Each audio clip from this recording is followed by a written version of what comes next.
وسارعوا إلى مغفرة من ربكم وجنة عرضها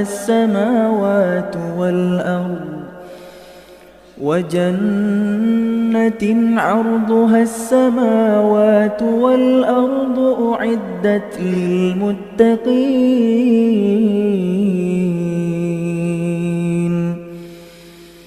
الذين ينفقون في السراء والضراء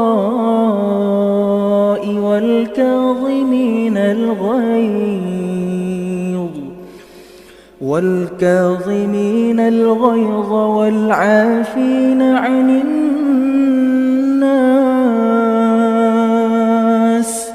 والله يحب المحسنين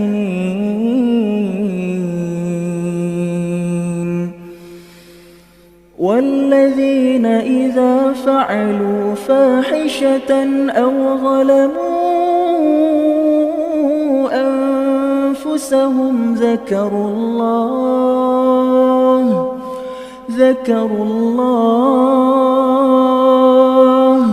فاستغفروا لذنوبهم ومن يغفر الذنوب إلا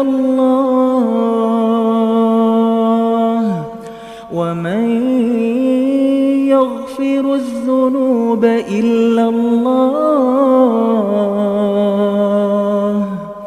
ولم يصروا على ما فعلوا وهم يعلمون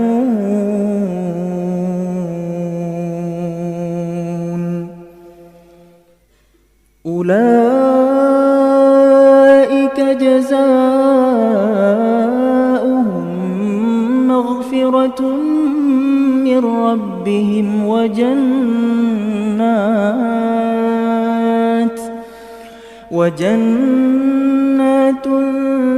تجري من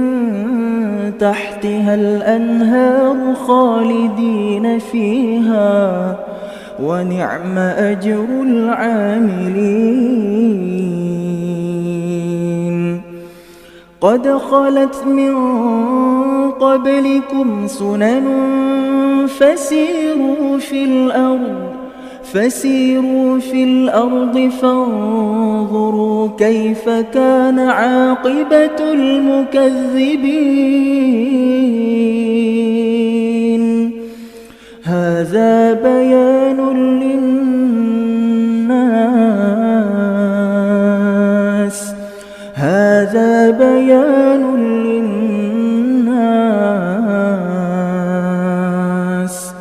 هذا بيان للناس وهدى